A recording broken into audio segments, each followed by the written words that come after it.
like to introduce our first speaker, Dr. Mbaki Onyango.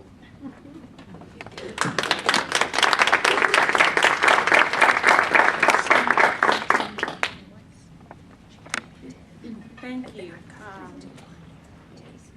Good evening.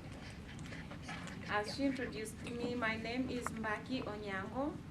I am from Tanzania. So I just have just 3 slides to tell you where Tanzania is. That's where my story begins. So Tanzania is in East Africa. So Africa is a continent with 54 countries. So Tanzania is on the east coast of Africa. So that's where I come from. But this is the map of Tanzania. Equator passes just to the north of Tanzania. So we have 12 hours of light and 12 hours of darkness, 365. Temperatures are pretty good. We have lowest on 86 and max highest maybe 100 throughout the year. So that's Tanzania. So my parents come from there. That's the southwest part of Tanzania. But I grew up in the commercial city, Dar es Salaam. The capital is in Dodoma. So I grew up at the East Coast. That's where I went to school from elementary school to university. So that's where my story begins. So I was born a second born of 6 children. My parents are still alive there in Tanzania. My siblings, one is here in America, one is in the United Kingdom, and 3 are back in Tanzania. So when I was growing up, Tanzania has 120 dialects. Those are kind of languages, local languages. So we have more than 120. And so we have a national language, which is Swahili, and we have English as a business language. So as you go to school, you have to learn at least 3 languages. Like my parents had the same dialect, I learned only 1. But if you have intermarriages, those kids have to learn a little bit of this language and a little bit of this language and the national language and English. And so, and my mother, much as we grew up in the capital here, but we would go every year, once a year, to the village where my grandparents are from. So we would go there to visit them. The culture is very important, so you have to know the language, you have to know the culture, how you relate to those people in the village. So we learned that as we were growing up. So I did my undergraduate, my elementary, middle school, high school, and undergraduate degree in civil engineering in Tanzania.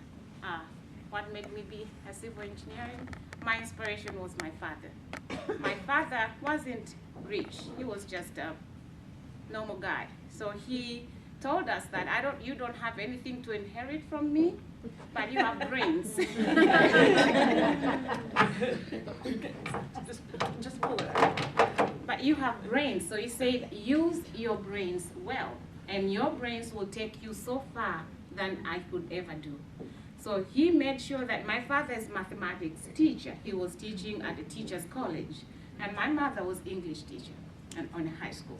So every day we would come home, every day before going to bed, you have to do math homework and English homework. Every night. Whether you have a homework or you don't have a homework, he will give you something to do. So math came so easy to me, and I just loved it. It made so much sense.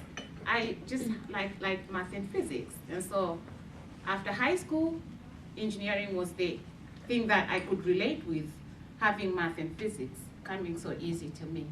So I did my engineering studies at that university, and then I got a scholarship to go to the United Kingdom, University of Birmingham. That's where I did my master's. Went back to Tanzania, worked for a little bit, but I thought I wanted to do a PhD.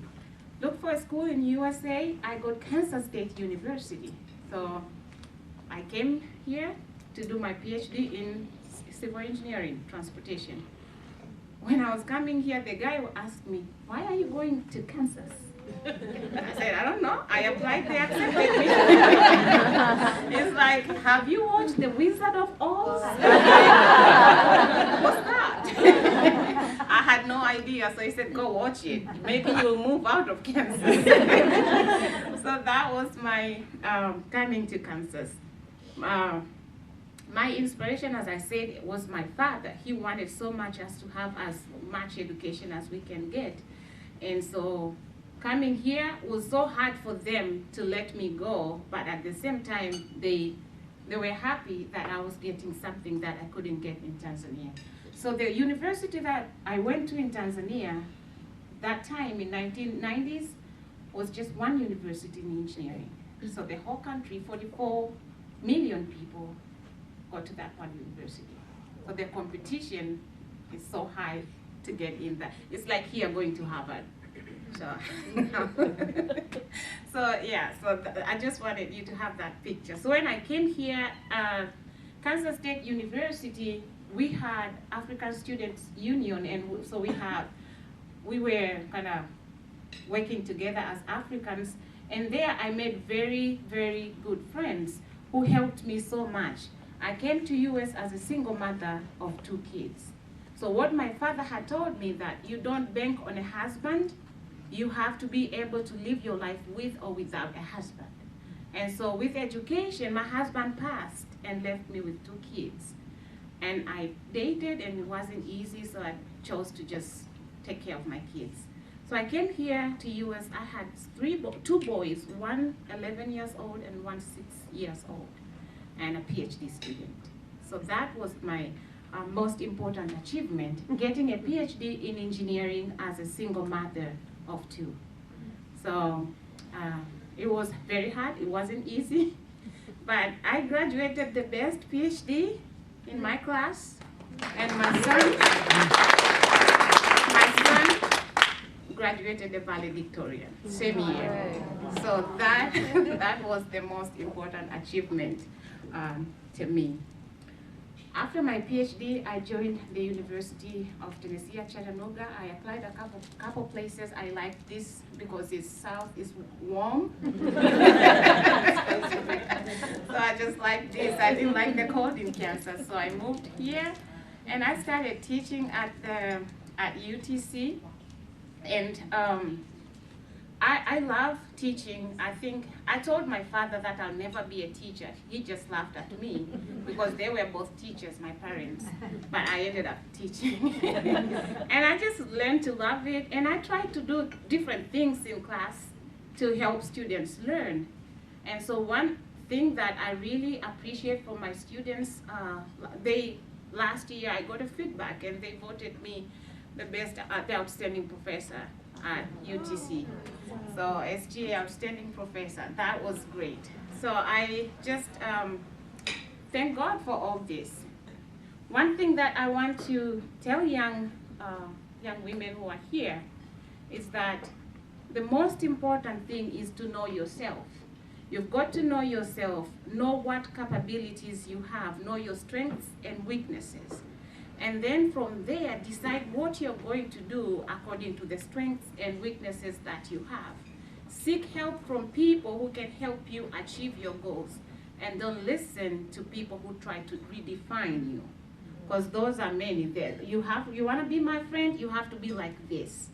Those are not good friends. But you can get friends that will love you as you are. Those are the friends that you need to keep for the rest of your life. So like I have some friends from Kansas State that we're still in communication, and Christmas, they'll come to my house, I'll go to their house, and when my kids were growing, they thought those ladies were my siblings because we were so close. And so such kind of friends, you keep them forever. And then one more thing that I want to tell young women here is that, as I said, don't let anybody redefine you, because you already know yourself, you know what you're able to do, so don't let anybody tell you that you can do it. When I came here, my older son was 11, and they wanted to put him on 6th grade because he was 11, but he started 1st grade when he was 5, so he had finished 7th grade in Tanzania, he was to go into 8th grade. So I said, the least you can do is put him on 8th grade, on 7th grade.